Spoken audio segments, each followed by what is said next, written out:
In today's video, I asked the question, are we citizens of a democratic republic or are we subjects in a kingdom?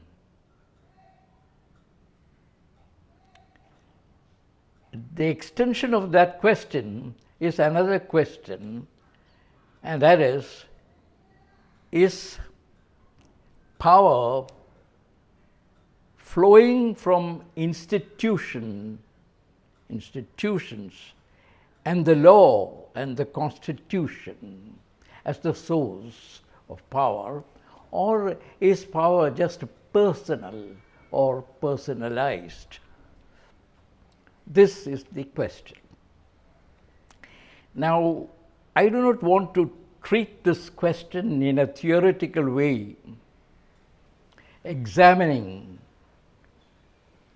the meanings of citizenship in a democracy or in subjects in a feudal or monarchical system. That might not take us anywhere, because we have been 75 years into this republic, into our republic, and to now go back to theory, all that isn't at all meaningful. I therefore take you through a series of impressions, or what I would call like scenes in a play.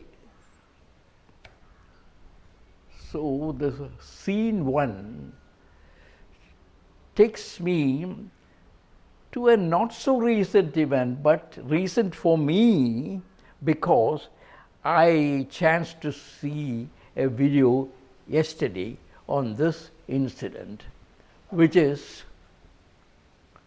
the Chief Minister of a state calling a senior officer of the district, someone in the rank of superintendent of police, calling him like this to be slapped. It was just a moment's agility that the police officer managed to evade the slap. This happened in full view of the public, and the reason why he was calling the district police chief was that there were black flag demonstrations against him, and he was asking the question, how come you didn't prevent this black flag demonstration?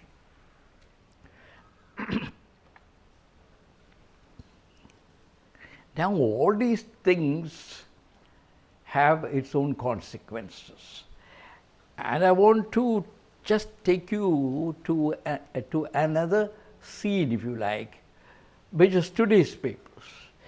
When you treat the police officer, an important official in the district, when you treat him in this way, and this is not a unique thing at all, not an isolated thing at all. This is happening every single day in all the districts. What I'm trying to say is, when power is personalized in this way, it has all the characteristics of an infectious disease, because the police also will do the same to the citizens. Just today's paper, look at today's paper. The last 2 or 3 days there were headlines that a prominent businessman was shot dead in Patna. And look what today's paper says. The suspect was killed in a shootout. And this, all these euphemistic usages of shootout and all these things are just another name for cold-blooded murder.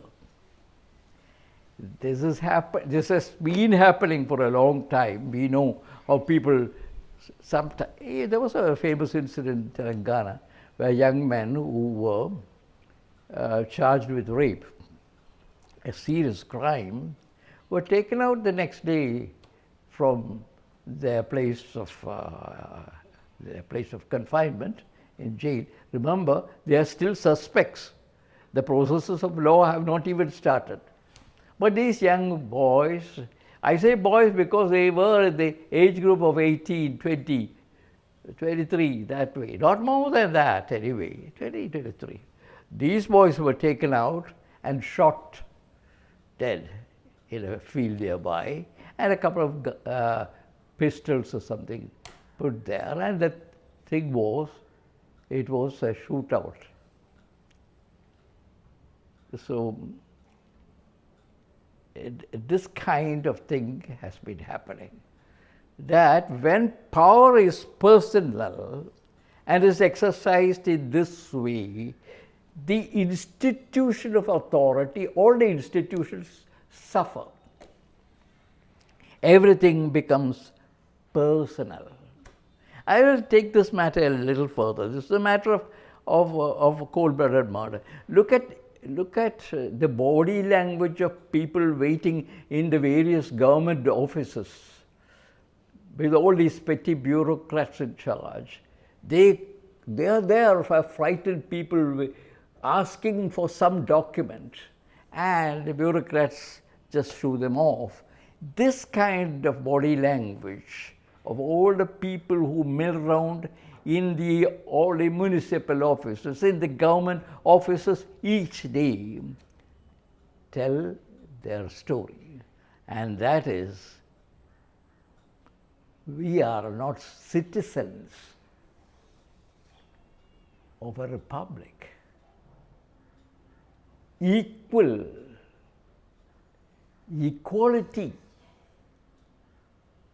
economic, social and political, justice, economic, social and political. We are just subjects. Subjects to be dealt with the whim and fancies of the person in charge, the Maharaja's men. This is what I have been thinking about.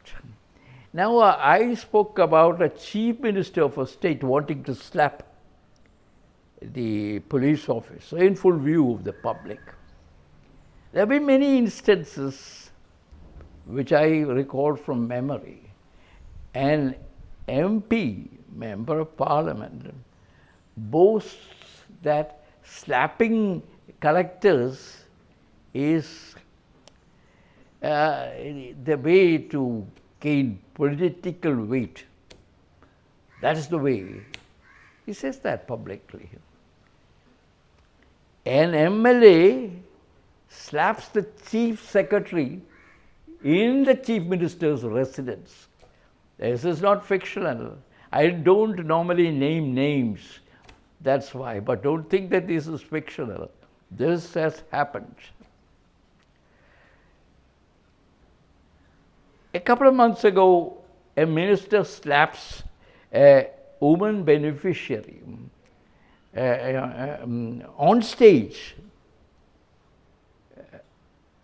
She was a beneficiary for some scheme, but she dared to ask a question. If this is not the Maharaja's way, what is it? That is the impression that I feel, and as I said, I want to share with you these impressions, because this cannot be made into a theoretical exposition.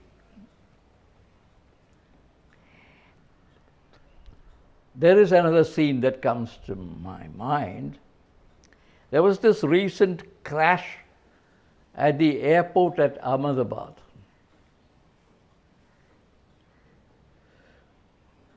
And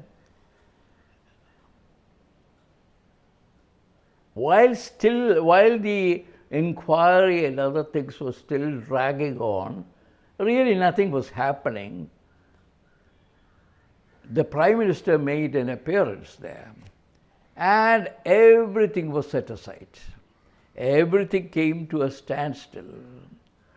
And remember, this happened just a day or two after that. And the whole focus was on the Prime Minister's inspection of the debris of the plane, or of the remnants of the plane.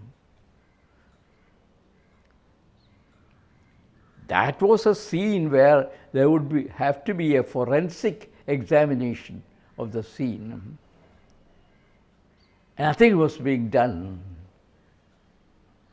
But although this whole scene was disturbed by the photographers and others milling around to get pictures of the Prime Minister, I found that the next day, when experts from the Civil Aviation Authority of the United States and from the company, from the aircraft company, from the Boeing company, 3 or 4 of them came in, they were wasting no time at all to go to the scene of the accident.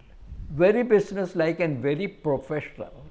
We had, for that accident, we had nothing much to do, because even the black box and everything was being sent outside the country for examination. Everything was done by them. And in today's papers, there is that an interim report is going to be submitted, interim report. Now, what I am saying is that the personalized way of doing things is quite different from an institutionalized way of doing things. The institutional way of doing things was evident from the very professional approach and body language of those 2 or 3 hefty-looking guys who were there, who came down as the persons who were going to examine this thing, because they didn't want to waste any time. They had a job to do, and they were going about it.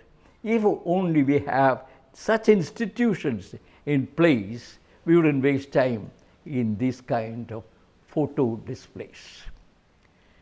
The next scene that comes to mind is only a recent one, the Sigachi Industries pharmaceutical company accident, where quite a number of people lost their lives. There too, the very next day, the Chief Minister makes his appearance. Now it looks as though this VIP appearance at the scene of an accident where migrants and people have died and their body parts have been removed in a terrible way, that is the centerpiece of everything. So the Chief Minister makes an appearance and he announces some amount for compensation. And again before him stand helplessly the relatives of the victims, crying and asking for, begging for some kind of help.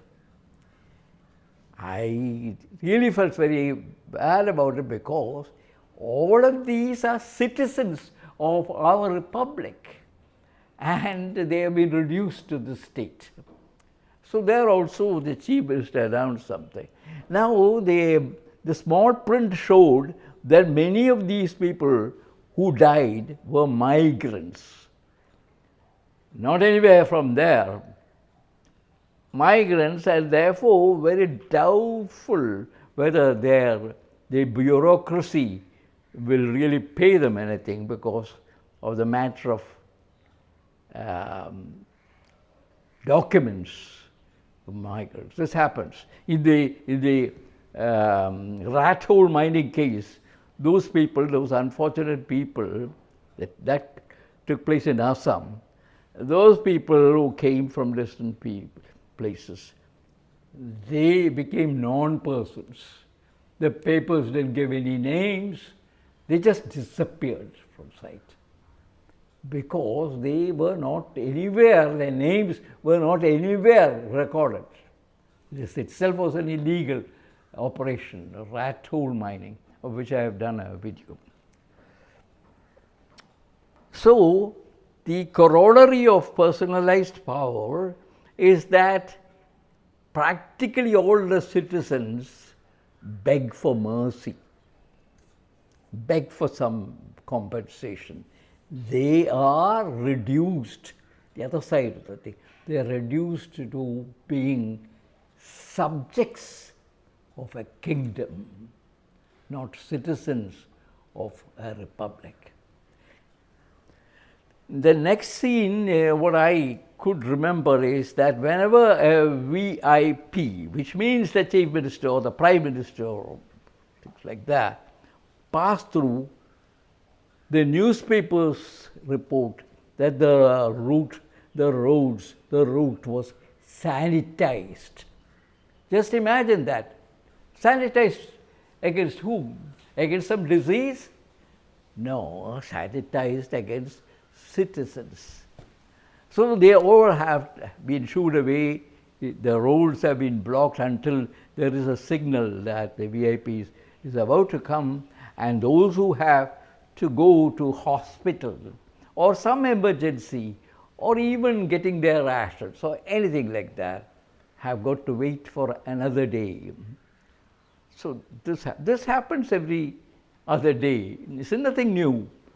But we are so much used to this that we have accepted it. And in that sense, we are complicit in this process that has reduced citizens of a republic to just subjects of a kingdom. Now, this might be a little bit, where you might have a different opinion, so be it. But this is everyday experience, and the experience of citizenship is not just in the wording of the Constitution, it is in the way we are treated in our daily business when we interact with a bureaucrat or with a bank, public sector bank or anywhere else. This is the real test. Now this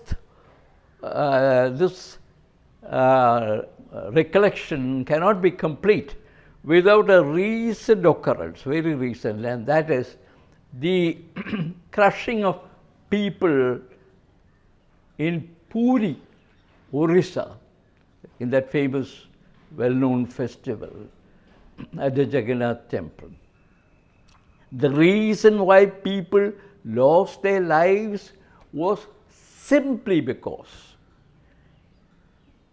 the one way which could have been used for exit was blocked for VIP entrance. Therefore, the devotees had only one way, both for entry and for exit. So this is the VIP, being treated, VIPs being treated this way. How did all this happen? I would say that this is not a sudden development. And the blame for this cannot be laid at the door of any administration of the recent past. This has been coming over 50 to 60 years of the Republic. And that's why now it is very, very chronic. It is embedded in there. Nobody even cares. And even this video may not have much of a response. Even in the 1970s, American papers were fond of this kind of exaggeration. We have to be careful about them. Called Indira Gandhi the Empress of India. Now this Emperor of India syndrome has continued over these past 50 years. or 60 years. So it is not of a recent making. It is so embedded in our daily lives that we think not in terms of what the Constitution says it is. And what does the Constitution say? What we have is the Westminster model. It's very clear. That's the Constitution we adopted. That's the result of constitutional debates. And in the Constitution, the Prime Minister or the Chief Minister is first among equals. That is how it is functioning. And you have pretty good examples there in the UK from, where the Constitution is derived. We have the present Prime Minister and the previous Prime Ministers. They come and they go. They are all first among equals. But this unintended role of the Prime Minister, not only unintended, this travesty of a role of giving the Prime Minister and again the Chief Minister, it follows, it is the same scheme, the role of a maximum leader of the country and the people was never envisaged in the Constitution of India by the makers of the Constitution, by the drafters. Look at all the speeches. No one ever thought of the leader of the nation, the leader of the country. Very knowingly and very deliberately, they chose the Westminster model. So that again is a travesty of the Constitution and the spirit, the Westminster model that we adopted. Nothing could be more emblematic of ours, really practically being a kind of monarchy than the fact that we still have those carriages polished up in Rashtrapati Bhavan, those horse-driven carriages, the President's Guard and things like that, which is a straight lift from Buckingham Palace and things like that. The time has come to do away with all these ceremonies because all these things were debated. Now in today's paper, someone has taken umbrage at the fact that the President of India has not been mentioned, her name is not mentioned with the prefix like Adharaniya or Pujya or worshipful or things like that, or that kind of thing. We still have mayors called worshipful mayor. Look at that. Now, while this kind of language is what we want to give them, please remember that in the debates in the Constituent Assembly, this thing came about. And Dr. Ambedkar said we could just use the word president for both English and Hindi. And of course, it is another matter that they chose the word Rashtrapati and all that. That's a different thing. The photographs that come into newspapers when they come up with some scheme or the other will have the Prime Minister as a big photo and the others will be stamped like postal stamps, like sizes. The pictures of about many people who wait before the district officials for getting their vote for the ensuing Bihar elections is really telling the whole story. These people have Aadhaar, these people have MNREGS cards, these people have ration cards, and yet they all line up helplessly asking for some kind of a paper which will enable them to vote. So this kind of thing goes on. So what do we make of it? The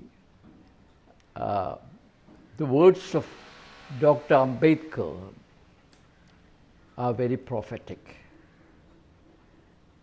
That is his final speech in the Constituent Assembly. Dr. Ambedkar said the Constitution can provide only the organs of state, such as the legislature, the executive, and the judiciary. But the factors on which the working of the organs of the state, such as legislature, executive, and judiciary, are dependent on the people and the political parties they set up for, as their instruments to carry out their wishes and the politics. However good a constitution may be, he said, and the words are prophetic, it is sure to turn out bad because those who are called to work it happen to be a bad lot. Now, this is what I can say as a recollection. But I wouldn't want to sum up this with those words. I would still hope that in about 20 years, a new generation of young people will take charge of our country, as it is the case is the hope for all other countries of the world, including the United States. That a time must come when all this should go, the King Donald and all that stuff should go, that young people will take charge in another 20 years. At that time, we can hope for the reinstatement of the concept of citizenship. We, the people of India, we citizens of the Republic of India, and not subjects.